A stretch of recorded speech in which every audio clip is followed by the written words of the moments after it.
Dalia Wasfi, is an internationally known speaker and activist, born in the United States to an American Jewish mother and an Iraqi Muslim father. She lived in Iraq as a child, returning to the U.S. at age 5.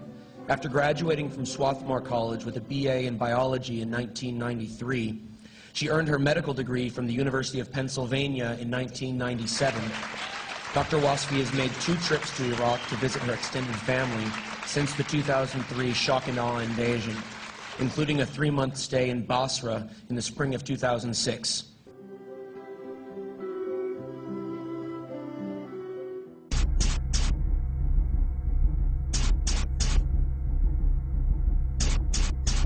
The media can go ahead and do a blackout of it. The truth eventually will come to light, one way or another. And many people, even those who are in denial and can't face it, somewhere deep down they know that, that what we're doing is wrong, what we're doing is illegal, we were lied to, and we have to stop lying to ourselves and recognize that our obligation, our only obligation at this point, is to end the occupation and bring the troops home. As IVAW calls for, bring them home, take care of them when they get here, and pay reparations to the Iraqi people. But the first and foremost step is ending the occupation, bringing the troops out of harm's way, getting them away from the Iraqi people who inevitably pay the highest price for continued occupation. Oded Yinon is the Israeli scholar who put forth the paper, A Strategy for Israel in the 1980s. And in that paper, it's a plan that's outlined to basically divide up the Arab world, and Iran too, I believe, into smaller states, with the idea that smaller states are weaker states and therefore easier to dominate and control. The goal is divide and conquer. If people are pitted against each other and fighting each other, then they are basically, their attention is diverted, and it's easier for the empire power to take the resources and subjugate the people, and then you have colonialism. So in this paper, there's basically, it was a right-wing proposal, but nevertheless, you see it coming to pass today with the proposal to divide Iraq into three parts, which is not what Iraqis want. The majority of Iraqis want the occupation to end. They want the restoration of Iraq. A clean break, a new strategy for securing the realm, came afterwards, but also in the spirit of A Strategy for Israel in the 1980s by Oded Yinon. That paper was written, A Clean Break was written by Richard Pearl, Douglas Feith, and David Wormser. All 3 of them had high-ranking positions in the government of Benjamin Netanyahu in 1996, and that paper was written for that administration in Israel.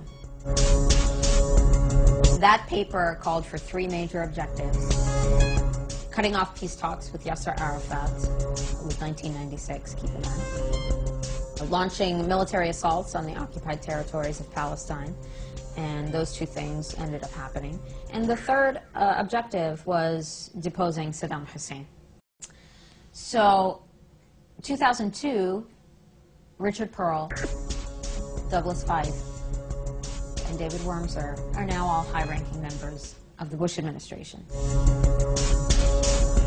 Richard Pearl, head of the Defense Policy Board, which is an advisory group to the Pentagon.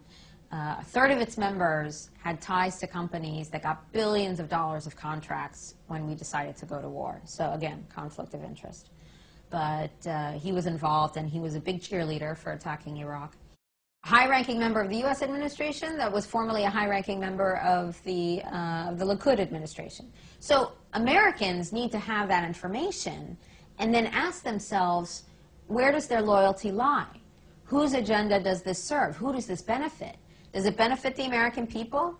Does it defend American national security to send our troops, including the National Guard, 8,000 miles away? Or are you defending the national security of someone a little bit closer in that neighborhood in the Gulf? And this is, you know, it hits home, it has hit home, it will continue to hit home. But when Hurricane Katrina came, In 2005, August and September 2005, 6,800 members of the Louisiana and Mississippi National Guard were in Iraq. And they asked Michael Chertoff, who's also a Zionist neocon, they asked him, you know, why don't you bring the National Guard home? And they're like, well, we sent them to Iraq for a reason. We would only bring them home if it were an emergency. If Hurricane Katrina was not an emergency, then maybe a hurricane that hits Malibu or the Hamptons is an emergency, not victimizing poor black people predominantly. But that's the reality, is that high-level members of the administration have ties to corporations, have ties to foreign governments. And Douglas Feith actually had to resign from his position in the Pentagon. He was the third highest ranking civilian in the Pentagon. Then he began to be investigated by the Senate Foreign Relations Committee and the FBI because top secret information, top secret U.S. information on Iran's nuclear program was leaked to the Israeli government through his office. There were issues there about ties to AIPAC, the American Israel Public Affairs Committee. So we have to ask ourselves, are our tax dollars being used? Are the people deciding where they go? Do they care about our well-being or somebody else's? And that is the ultimate question, because that's what the Bush administration is telling us, that we're doing this for you, we're protecting you, this is all for you. On the political side, there are actually quotes from Philip Zelikow, who was named 9/11 commissioner.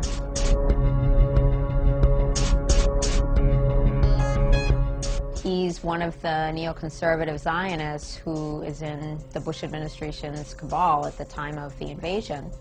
And he's speaking at University of Virginia in September of 2002. He said, why would Iraq make nuclear weapons and attack us with nuclear weapons? I'll tell you what the real reason is. It's to protect Israel. But this is not a good sell to the American people.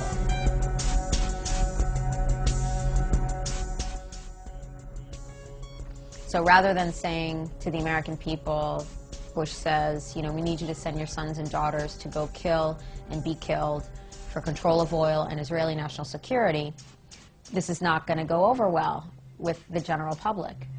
But September 11th happened. We were made to be afraid. The whole country was in a state of shock. We were lied to and said Saddam Hussein did it. We were lied to and told that he had nuclear weapons and would strike us in 45 minutes. And with that pressure, there was still a lot of hesitation and, of course, worldwide demonstrations against the invasion. Americans need to have that information and then ask themselves, where does their loyalty lie? Whose agenda does this serve? Who does this benefit? Does it benefit the American people? Does it defend American national security to send our troops, including the National Guard, 8,000 miles away? Or are you defending the national security of someone a little bit closer in that neighborhood in the Gulf?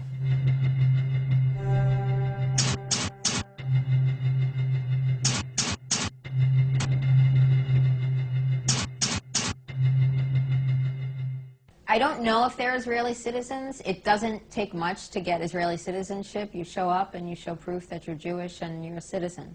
So they were high-ranking members of the Israeli government at the time. Aren't Palestinians Semitic too? Mm-hmm. Yeah, the definition is pretty much anybody from that region, the Mediterranean region. So anti-Semitic doesn't even make any sense. You know, what can I say? The Zionists took the land, they took the terms, they took the hummus. It's a tough call to say who's controlling whom. Both administrations, Israeli and U.S. administrations, are benefiting from the relationship, and the majority of people are paying the price, and a horrible price.